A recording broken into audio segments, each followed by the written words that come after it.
Human rights organisations in Catalonia claim that allowing a rescue ship carrying refugees to dock in a port is not enough. They demand that Spain change its whole immigration policy. Hello and welcome to Catalan News.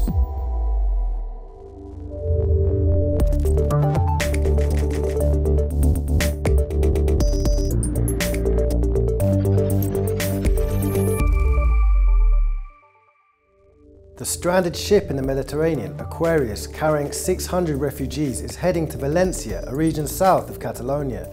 They are expected to arrive on Saturday, and because of this, the debate on refugees is intensifying. In our show today, we'll give you some political reactions to this topic, and we speak to a member of a human rights association who asked that more be done to shelter refugees. We also take a look at two upcoming festivals in the country with electronic music and fire. Years have passed since the refugee crisis in the Mediterranean began, and as people continue to lose their lives at sea, Europe hasn't found a feasible solution yet. In Catalonia, a campaign in favour of welcoming refugees has been ongoing since last year. 160,000 people took to the streets to ask for safe routes and more shelter for migrants. Now, with the Aquarius case raising concerns throughout Europe, the crisis, which never disappeared, is back on the political agenda. A rescue boat with over 600 people on board is on its way to Valencia, at last. Italy and Malta refused to offer safe harbour to the Aquarius, which is run by a French charity. However, Spain's new president, Pedro Sánchez, stepped in and offered the port of Valencia instead. The NGO hesitated, but eventually accepted Spain's offer. With a long journey still ahead, the ship is expected to arrive on Saturday night. And then what? For the past few days, institutions at all levels have offered to welcome the migrants, including the Catalan government and the Barcelona City Council. Today, it was the turn of local authorities run by the Socialists, Sánchez's party. Voluntat dels alcaldes i alcaldesses del PSC de ser copartíceps, de ser aliats d'aquesta nova política d'acollida de refugiats del govern d'Espanya. Sánchez's offer was largely supported by parties across the political spectrum, but the Catalan government warns that offering ports is not enough and must go hand in hand with improved migration policies. Estimates show that the number of underage and unaccompanied migrants arriving in Catalonia this year could double. The Catalan government says that providing them with proper assistance will be among its main priorities. Crec que el missatge que han enviat amb l'Aquarius és positiu, ara que també ha d'anar acompanyat, perquè ha d'anar acompanyat de l'accés a l'asil i al refugi, ha d'anar acompanyat de l'accés als drets de ciutadania. Other figures are rising too. A report by human rights groups presented today shows that the number of arrivals through the Mediterranean has already reached the levels of 2017 as a whole, a year that saw the highest numbers for a decade. The human rights organisation Iridia is focused on the violation of rights and gender policies. Iridia has just released a report on refugees, as you've just heard. We can now speak with one of its members, Julia Trias. Ms. Trias, hello. Hello. First of all, could you explain what are migrants' detention centres and why they are problematic? Sure. Actually, in Spain, we have 7 migrant detention centres. These centres are normally used to put those people who are in an irregular situation in Spain. They are put inside those centres, and normally they should be expulsed to their countries of origin within 16 days. However, this is not really happening, so normally those people are in these centres and then after a few days are again put into the streets in the same situation they had before. But the main problem for us is that there's a lot of institutional violence inside, and there's these people that they are inside those centers. They are suffering violations of their own rights, and the problem is that organizations who are working with the rights of these people, it's very difficult for us to monitor these situations and to be able to help them when they find themselves in such context. When it comes to figures, what are the main findings of your report? So in our report, we try to monitor the situation of the people trying to reach Spain or Europe through the Mediterranean, so by boat. And in 2017, 22,000 people arrived by boat to Spain, and more or less 250 people were found missing or dead. In relation to the previous year, so 2016, these numbers, so the numbers we reached in 2017 had multiplied themselves by 3. So, but one of the things we find it's the more important is that these people, 2,050 people that were missing or that last in 2016, in 2018 right now, we had reached those number of missing people in only 6 to 7 months in relation to one entire year in 2016. Also, it's important to us that we are almost reaching, it's the first year that we are almost reaching the peak we had in 2006 in Spain, where almost 30,000 people arrived by boat. So in 2017 we had 22,000 people, and we don't know what we have to expect for the following years, but we think that because of the conflicts and that they are right now around the globe, we think that people will continue arriving, and we think that we have to be prepared in order to have migration policies that are aligned with human rights. A rescue ship with over 600 people on board will come to Valencia following an offer by the Spanish president. Do you think his decision is good news for migrants and refugees?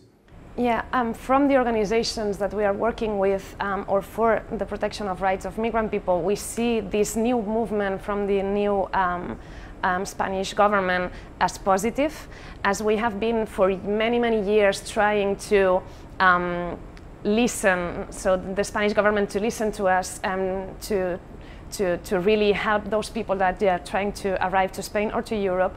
So we think it's a positive movement. However, we also think that there's a lot of things still to do. So we don't think that it will be a positive movement if those people arrive to Valencia or to Spain, and afterwards, as a high percentage of them, and afterwards are expulsed to their countries of origin. We don't think that this is the way that the Spanish migration policy should act or should be designed. So we also think that this is the first movement, but we expect to have a second and a third and a fourth movement from the Spanish government to really respect human rights and to really care for those people that they are trying to reach Europe and reach Spain.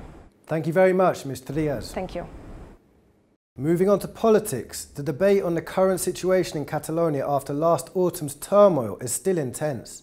The leader of the opposition, Inés Arrimadas, said today that there is a serious social fracture which could worsen in Catalonia. For her, the ones to blame are the current and previous Catalan governments.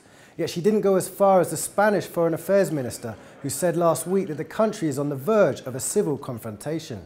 Meanwhile, President Torra's party, Junts per Catalunya, is not giving up on plans to swear in Carles Puigdemont at some point by proxy. They announced they are working on a law amendment to make it possible, but won't have it ready until at least New Year's. In 5 days, the King of Spain's brother-in-law will have to enter jail. Iñaki Urdangarin, husband of one of King Felipe's sisters, still has a slim chance to avoid jail, appealing to the Constitutional Court and asking judges to delay the sentence while a final decision is taken. Yet this path, or asking the Spanish government for a pardon, aren't likely to be successful.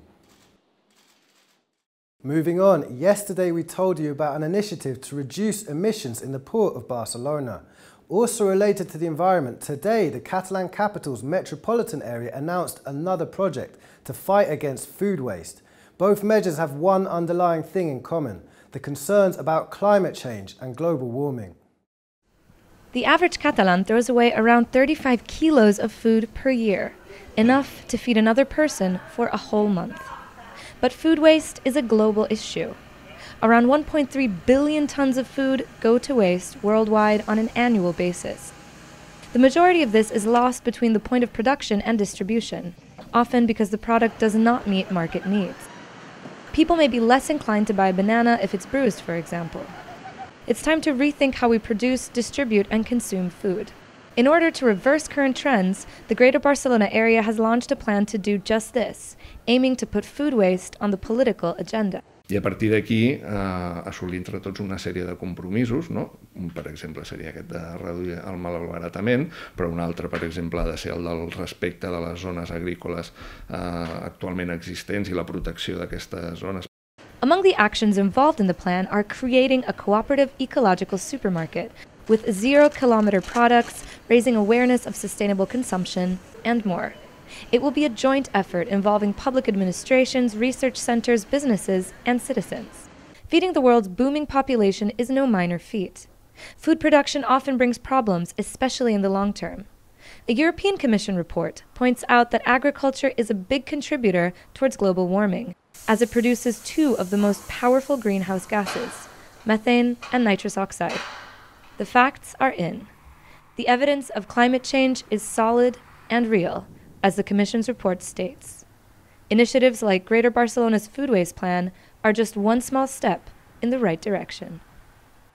Tomorrow is a big day for festival season. Sonar, Catalonia's biggest electronic music event, gets underway. Everything looks ready for the 125,000 spectators expected at the festival. Performing artists are doing their final rehearsals, such as musician Refugee and filmmaker Isaki La Cuesta. Together they're preparing an innovative show thought to make people reflect on the current digital world in which we live. Also today, a side event, Sonar D, open its doors. It's a congress gathering technological firms. Virtual and augmented reality or gravity zero music are some of the top choices at the fair. What does the name Fallas mean to you? If it calls up images of burning structures in Valencia, you're not wrong. But what you might know is that it's also the name of an ancient summer solstice ritual in Catalonia, one that has just been taken into the 21st century. It's got one thing to do with the one in Valencia though, fire. A centuries-old summer solstice ritual has been finally brought into the present. Practiced in the north of Catalonia starting this Sunday, this fiery event dating back hundreds of years reserved one part exclusively for men, that is, until now.